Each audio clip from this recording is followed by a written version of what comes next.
American conservatism is at a critical moment of transition. The dogmatic market fundamentalism, the naive globalism, the reckless international adventurism that infected the right of center for decades has lost its credibility. And the keepers of the orthodoxy are fading quickly from relevance, unable to defend their positions and less even inclined to try. National conservatism has been vital to developing the critique and prosecuting the case against the old orthodoxy, but now comes the great challenge brought on by success in so many contexts. The startup with a breakthrough innovation that now must scale the product and take on the market leaders. The political campaign that triumphs in the primary and has to pivot to appeal to the broader electorate. The revolutionaries who free a nation and then have to lead. We can see the coalition of working and middle-class Americans of all colors and creeds who share our core conservative commitments. We have overtaken the failed establishment and earned the right to make our pitch to the nation. But we have yet to settle on a vision that can translate this potential into political success and a governing majority. What should we say and do? In a sense, I'm asking you to imagine what can be, unburdened by what has been. I don't pretend to have a fully formed answer, but I would like to at least gesture in what seem like constructive directions and perhaps prompt some needed discussion about the decisions ahead. So let me start with a story about Ronald Reagan. You are all presumably familiar with his quote. I've always felt the 9 most terrifying words in the English language are, altogether, I'm from the government and I'm here to help. Now, Reagan delivered the line while making a policy announcement. Does anyone know what that was? A tax cut? A major deregulatory initiative? No, Reagan was announcing, quote, record amounts of assistance to farmers, including policies on grain exports, drought assistance, and price support loans. Quote, America's farmers should know that our commitment to helping them is unshakable, he said. And as long as I'm in Washington, their concerns are going to be heard and acted upon. Terrifying. You see, when you get right down to it, governing is about solving problems and creating conditions for people to live dignified lives, raise families, and contribute to their communities. Certainly that was Reagan's view. We've all heard the phrase from his first inaugural, government is not the solution to our problem, government is the problem. But the context here again was strangely lost to time as our fundamentalist friends repeated it over and over. He was not saying government as a concept, government per se is the problem. He was saying that the particular government that we had at that time was the problem. It was, quote, government by an elite group that he rejected, contrasting it with the commendable, quote, government for, by, and of the people. He went on, all of us together, in and out of government, must bear the burden. The solutions we seek must be equitable, with no one group singled out to pay a higher price. We hear much of special interest groups. Well, our concern must be for a special interest group that has been too long neglected. It knows no sectional boundaries or ethnic and racial divisions, and it crosses party lines. It is made up of men and women who raise our food, patrol our streets, man our mines and factories, teach our children, keep our homes, and heal us when we are sick. And I feel like the more I quote Reagan, the better I'm doing. So one more passage from the inaugural address. Your dreams, your hopes, your goals are going to be the dreams, the hopes, and the goals of this administration, so help me God. We shall reflect the compassion that is so much a part of our makeup. How can we love our country and not our countrymen? And loving them, reach out a hand when they fall, heal them when they're sick, and provide opportunity to make them self-sufficient so that they will be equal in fact and not just in theory.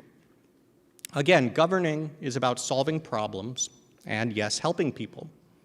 Specifically, solving the problems most acute to the nation and its citizens, and specifically those problems which they can least solve themselves. Now, to be clear, solving problems, helping people, doesn't mean giving them things, declaring a better world by fiat. Those are the foolish mistakes our progressive friends make all too often.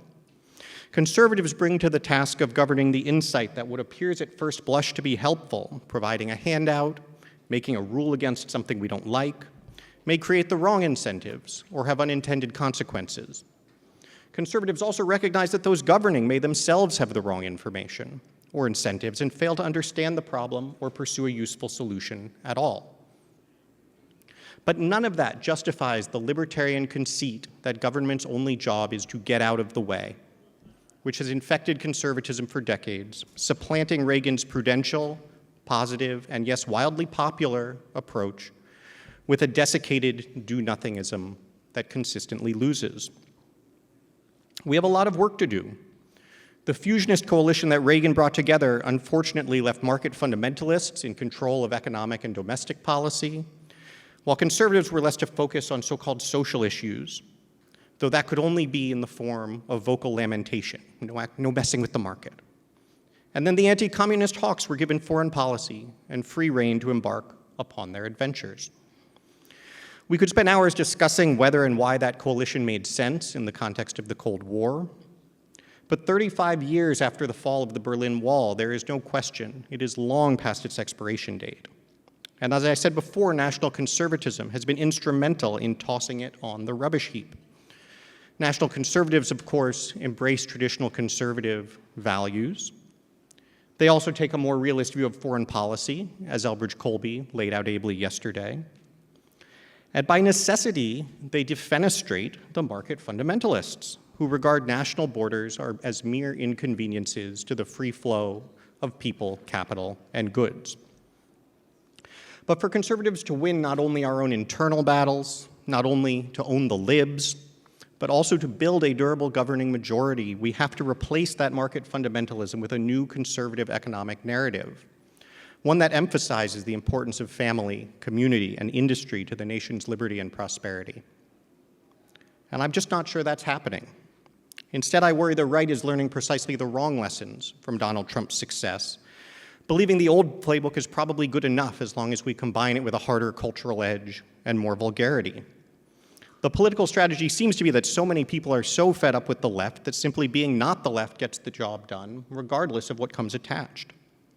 And that's a dangerous course. No question, conservatives have an extraordinary opportunity in this period of political chaos. But let's be clear-eyed, so do progressives. Democrats could find themselves with the upper hand if they just dispensed with their most outlandish cultural commitments. And if, I guess it no longer goes without saying, they top their ticket with someone who can handle jet lag. Republicans could take firm control if they would just indicate some interest in addressing the economic concerns of common citizens. Yet neither side is taking seriously the central obligation of leaders in a democratic republic to faithfully govern on behalf of the people. Instead, both seem hell-bent on waging niche, intra-elite warfare against each other, hoping to amass just enough votes to claim power and then impose their own preferences, even when those align poorly with the common citizens. When Barack Obama or Joe Biden or the Squad try to do this, we protest loudly, we mock the resulting political fallout, and political power swings back our way. And then we proceed to do the same thing. This is how you get a 50-50 nation, repeated wave elections, vicious political combat, collapsing faith in our institutions, and a nation in decay. Gaining productive power requires focusing on people's problems and explaining how you are going to solve them, not pounding the table for Christian nationalism or a second American Revolution. And importantly, it then requires using the power gained to in fact solve the problems, not pivoting quickly to a far-reaching ideological agenda that has nowhere near the support required for its lasting success. Part of what makes national conservatism so promising is that it can give voice to the feelings, hopes, dreams, and aspirations of common citizens. By recognizing that we have in common as citizens a shared nation, which brings with it solidarity amongst ourselves and something greater than ourselves to contribute to. We need to provide a compelling definition, then, of human flourishing as our end that is aligned with people's priorities.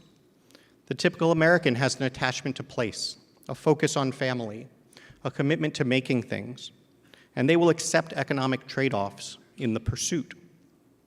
So we need to gain comfort with governing as the means by which we help make that possible. Americans don't dislike government. Indeed, they actually like their state and local governments quite a lot, even Republicans. Now, the federal government, to be sure, is another matter, but we need to explain how we can make it work better, not how we can burn it down. Americans don't necessarily want less government, they want different government. By more than 3-to-1, they say government should do more of some things, less of others, rather than government should do much less. Even among Republicans, that's by a margin of 2-to-1. And likewise, most Americans, including most Republicans, believe there can be a significant role for government in improving people's lives. Not even a third of Republicans agree with the rule of thumb that government policies and programs will be unhelpful. And in no major area of spending, at any level of government, do even a quarter of Republicans say they want to see government doing less. So here are 3 themes I think we should focus on. First, worker power is good. It is inherently moral, and it is vital to a prosperous economy. On Monday evening, Senator Hawley spoke about embracing private sector unions. Now, I have my concerns with how those unions are run, often as progressive activist groups rather than genuine representatives of their workers. But the good news is the overwhelming majority of workers feel the same way. They want representation that focuses on the workplace with no connection to national politics, which makes an extraordinary opportunity for conservatives. Because the idea of worker power and a strong labor movement is something that conservatives should love. We should want labor to be able to meet capital on a level playing field, so that workers share fully in the prosperity they create, instead of using taxing and redistribution to address a fundamentally unequal and unfair economy. The problems of globalization and unchecked immigration in economic terms are also problems of worker power. The dogma of market fundamentalism holds that boosting profits by undercutting workers leads to prosperity. As Heritage Foundation economist Steve Moore put it to me in a debate last year, quote, cheap labor leads to a booming stock market that benefits everyone. No, it doesn't. What benefits everyone is an economy, thank you, in which the path to profit runs through offering good jobs. That's the only way Adam Smith's invisible hand was ever intended to work. The only way he ever said it would work is if people pursuing their private interest also do so in a way that advances the common good. You want to make a buck in America? Make it with American workers. Second, and this point is a corollary of the first, we must have the courage to distinguish value creation from value destruction, between growing the pie and eating it. Obviously, we need to be a movement that celebrates success and excellence and entrepreneurship. But if we are willing to define human flourishing as more than just liberty, as also decent lives built by contributing to strong communities and raising healthy families, then we must also be willing to use public policy in support of that vision, rather than professing blind faith in the market to deliver it. We should be delighted if someone becomes wealthy building a new business that creates family-supporting jobs and provides valuable goods and services. That is growing the pie. But we should have no tolerance for someone becoming wealthy buying that business, loading it with debt, cutting wages, squeezing suppliers, and then selling it off for parts with the profit sent back to other already wealthy people somewhere else. That's eating the pie. Third, we need to make the economy work for families. As one participant in a recent American Compass focus group put it, our economy doesn't give you a break. Market forces are not the family's friend, and public policy plays an indispensable role in protecting the family's foundations from relentless erosion by the market's push for profit. Families are not efficient, and we should not want them to be. The American people are looking desperately for leaders who will address this, who will speak to the importance of family and child rearing above all else, and also the importance of checking the market's influence. Progressives can't actually do that. Libertarians can't actually do that. Conservatives can. I believe Americans are desperately eager to hear someone tell the truth about what has gone wrong and what is going to be required and to ask them to be part of the project. Yes, they are enraged by inflation caused by reckless spending, but I also think they will absolutely accept the costs associated with reshoring manufacturing and creating good American jobs. They have no interest in paying higher taxes to fund yet more reckless spending. They have no interest in entitlement cuts to fund yet another tax cut. But ask what they think of a deal that would actually reduce the deficit, and they overwhelmingly believe it should include both tax increases and spending cuts. And that includes 3/4 of Republicans. America has spent the last 40 years digging itself an extraordinary hole, and we will need real sacrifice from everyone to get out. National conservatism, by not only acknowledging, but also celebrating the concept of the nation and the ties that bind us together, provides a basis for asking such sacrifice on behalf of each other and something greater than ourselves. We published a wonderful essay last week at American Compass by a man named Sergei Korel, called "It Stranger in a Strained Land." Sergei was a Belarusian democracy activist after the fall of the Soviet Union who received political asylum in the US in the 1990s. And he describes his experience watching neoliberalism undermine America's greatest strength and his hope that, quote, "the extraordinary nation America has become when I first arrived can be its future as well." He wrote, "We need to be more imaginative, more strategic, more ambitious. Being a good and great nation is an end unto itself, perhaps the one that elites, eager to be citizens of the world, most carelessly abandoned.